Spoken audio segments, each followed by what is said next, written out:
Hello and welcome. स्वागत है आज के इस वीडियो में। अगर आप क्लास 12 के बाद कोई भी जानकारी पाना चाहते हैं या कोई भी एंट्रेंस एग्जाम निकालना चाहते हैं, जैसे polytechnic, BSc BHU, BCom, BA, UPTU, otherwise कोई भी एंट्रेंस एग्जाम निकालना चाहते हैं या उसमें स्टडी करना चाहते हैं, तो इसके लिए जॉब नॉलेज चैनल पर जाए। वहाँ पे आपको हमारे द्वारा स्टडी कराया जाता है, आप वहाँ से निकाल सकते हैं।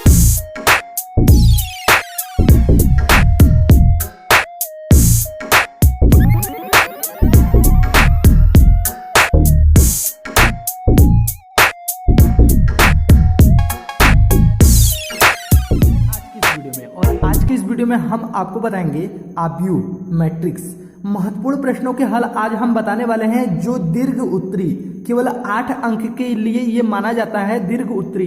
ये क्वेश्चन नंबर 7 से शुरू होता है, 8, 9। इन तीनों क्वेश्चन में से कोई भी एक 7 में आए या 8 में या तो 9 में, तीनों से कोई भी में आ सकता है दीर्घ उत्तरी प्रश्न। और ये अगर आव्यूह चैप्टर से उठाता है तो कंफर्म है कि वो कौन से प्रश्न उठाएगा और कहां से कैसे सॉल्व करना पड़ेगा, इसके बारे में आज हम डिटेल्स में आपको बताते हैं। तो चलिए, 8 मार्क्स आपके लिए पाना बहुत ही आसान हो गया।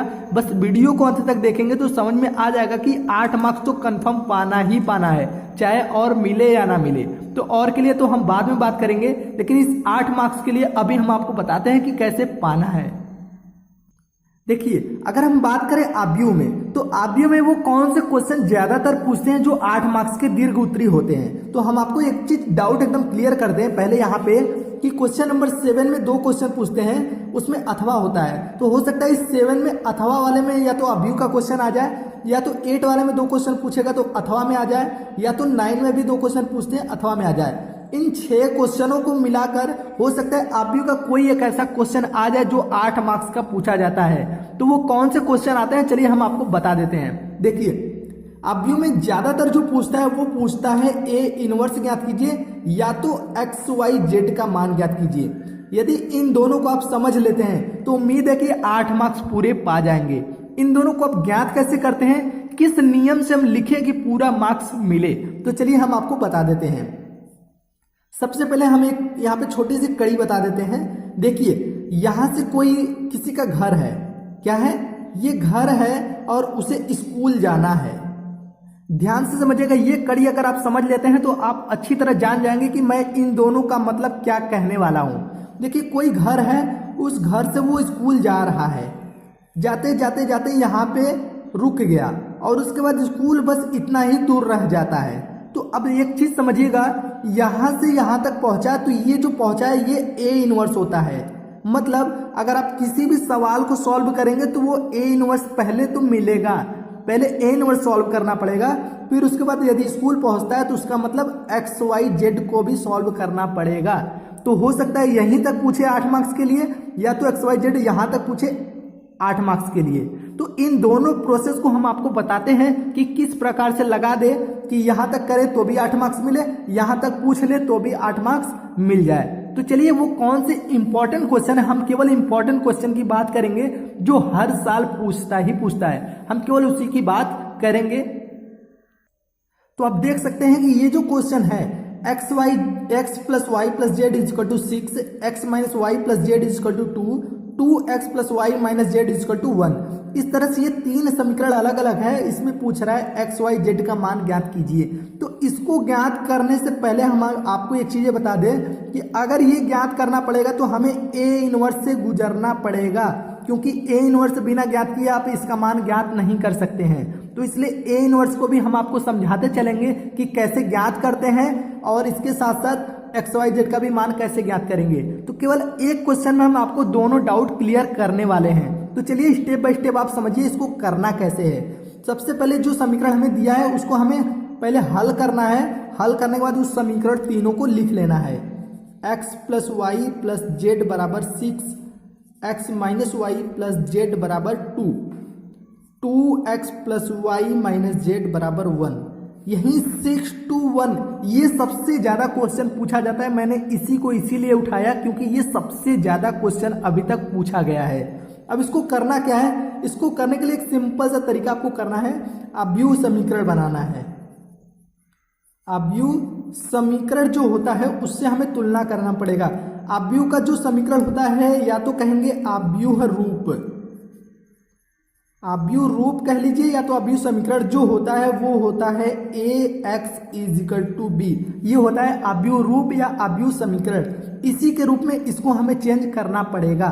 जैसे इसके जो गुणांक है, जैसे 1 1 1 1 माइनस 1 1 2 1 माइनस 1, इसके जो गुणांक है वो क्या है, इसके गुणांक हमारा a की वैल्यू मिलेगा। तो वही चीज हम यहाँ पे ज्ञात करेंगे, a बराबर इसके गुणांक क्या क्या है 1 1 1, तो हम लिखेंगे 1 1 1, फिर 1 माइनस 1 1, ये हो गया 2 1 माइनस 1 2 1, और यहाँ पे माइनस 1 है। ठीक है, इस तरह से हमें ये जो गुणांक मिला हुआ है किसका, एक्स वाई जेड का जो गुणांक मिला है वो हमें a की वैल्यू प्रदान करता है। और एक्स वाई जेड क्या है हमारा, ये है कैपिटल X बराबर है एक्स वाई जेड, ये हमारा चर है। इज इक्वल टू आते हैं b, हमारा क्या है, b हमारा जो इज इक्वल टू की साइड अचर पद है वो हमारा b है 6 2 1। तो आप देख सकते हैं कि जो हमारा 3 समीकरण दिया था, इन्हीं तीनों समीकरण से मैंने इस आव्यूह रूप में इसको बना लिया। इसी तरह से आपको बना लेना है। लेकिन जो a इनवर्स पूछता है वो केवल इतना ही देता है कि a बराबर इतना दिया गया है, हमें a इनवर्स ज्ञात करना है। तो हम a इनवर्स इससे ज्ञात करेंगे, एक्स वाई जेड इन सभी को लेकर ज्ञात करेंगे। तो चलिए सबसे पहला प्रोसेस है वो क्या है, सबसे पहला प्रोसेस है हमें मॉड a ज्ञात करना होता है। मॉड a कैसे ज्ञात करते हैं, हम इसको सॉल्व करेंगे। पहले 1 को लेते हैं, तो यहाँ पे ये कॉलम ये रो छोड़ेंगे तो इसका गुणा करेंगे, -1 का 1 में गुणा करेंगे 1, अब माइनस इसका गुणा करेंगे 1, ये हो गया। ठीक है, इसी तरह से सेकंड में आएंगे, सेकंड -1 लेंगे तो ये हो जाएगा, इसको कॉलम छोड़ेंगे रो छोड़ेंगे तो ये हो जाएगा -1, और यहाँ पे हो जाएगा -2।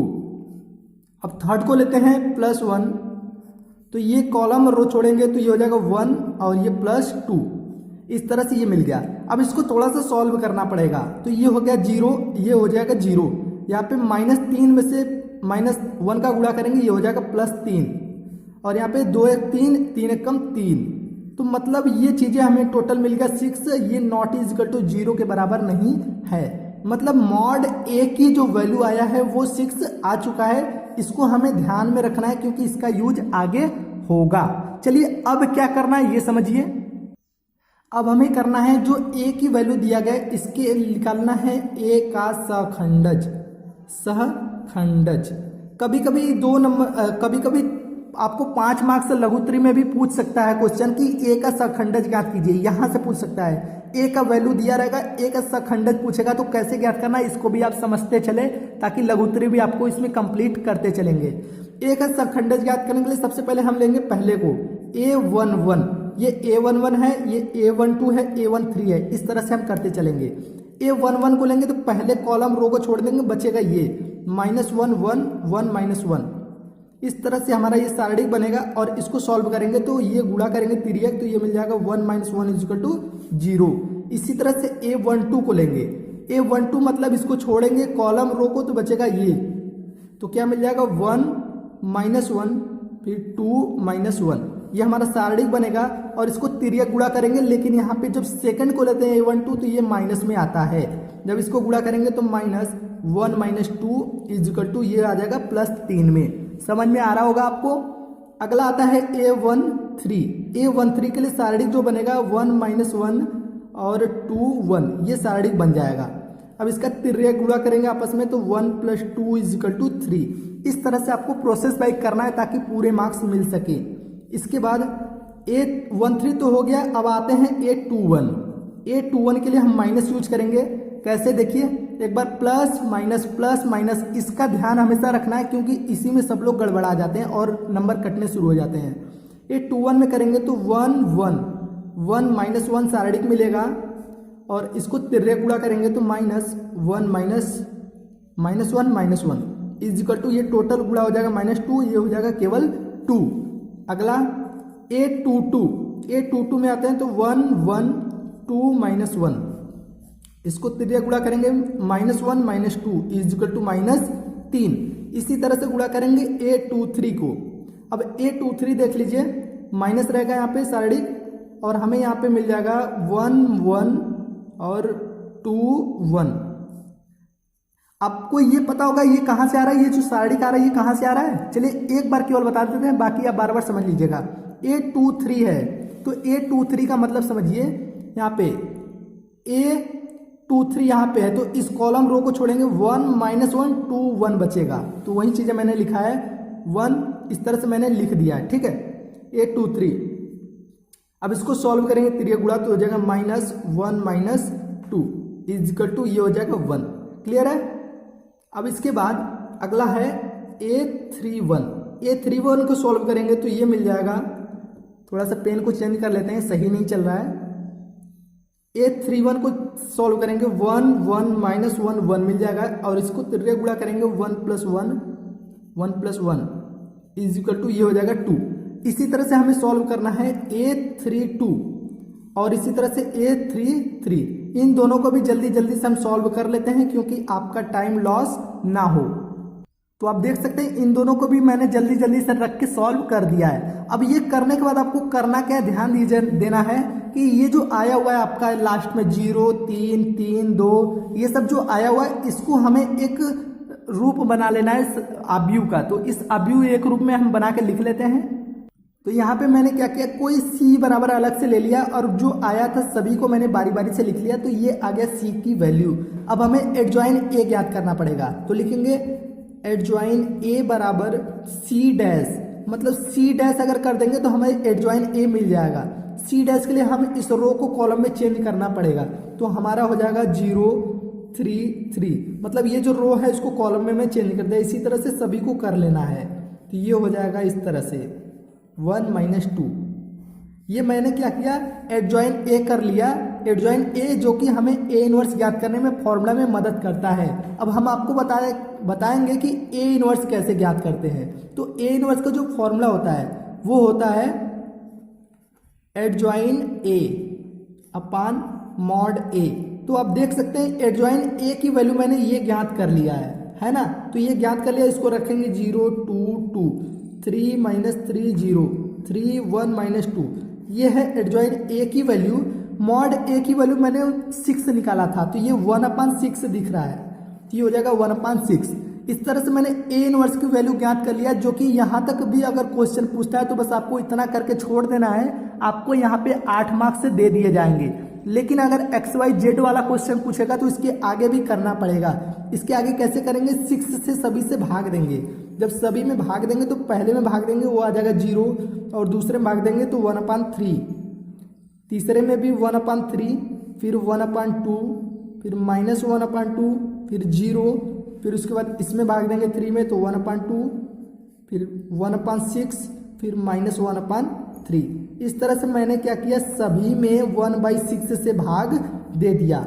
अब देने के बाद आपको वही आव्यूह रूप देखना है। आव्यूह रूप जो मैंने स्टार्टिंग में आपको बताया था। आव्यूह रूप मैंने क्या बताया था, मैंने बताया था AX बराबर B, ये आपको बताया था। अब इसमें क्या करना है, अगर X बराबर निकाले तो ये A हो जाएगा A इनवर्स के रूप में और ये B, मतलब हमें यहाँ पे A इनवर्स की वैल्यू ये रखना पड़ेगा, है ना। ये टोटल किसकी वैल्यू है, ये है टोटल A इनवर्स की वैल्यू। तो A इनवर्स की वैल्यू यहाँ पे रखेंगे और ये B की वैल्यू। तो X बराबर था हमारा XYZ, तो ये हो गया X के लिए इजिकल टू A इनवर्स की वैल्यू रखेंगे 0 1/3 1/3, फिर 1/2 -1/2 0 1/2 1/6 -1/3, ये हो गया। और B की वैल्यू थी 6 2 1, तो ये मैंने अचर पद जो था उसको मैंने कर लिया। अब क्या करना है, इन दोनों का आपस में गुणा करना है। अगर आप गुणा कर लेते हो तो बहुत सरल तरीके से आ जाएगा। चलिए करते हैं गुणा। तो पहले का इसमें करते हैं, फिर इसमें करते हैं, फिर इसमें करते हैं, इसी तरह से बारी बारी से करेंगे। तो ये हो जाएगा 0 प्लस 2/3 प्लस 1/3, देख सकते हैं 0 का 6 में करेंगे 0, इसका गुणा करेंगे तो 2/3, फिर 1/3, इस तरह से ये प्लस होके मिलता जाएगा। फिर इसी तरह से नीचे करेंगे तो 3 -1 प्लस 0, फिर 3 प्लस 1/3 -1/3। इस तरह से मैंने सभी को गुणा कर लिया।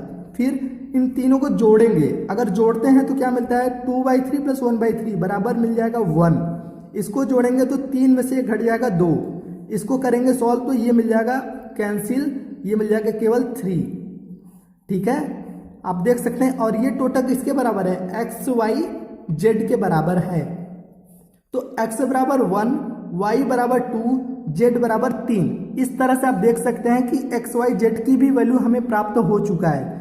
तो आप देख सकते हैं यहाँ पे कि ए इनवर्स अगर यहाँ तक पूछता है तो 8 मार्क्स मिलेगा, अगर एक्स वाई जेड पूछता है तो थोड़ा सा प्रोसेस और करेंगे, यहाँ तक भी करेंगे तो आपको पूरा मार्क्स मिल जाएगा।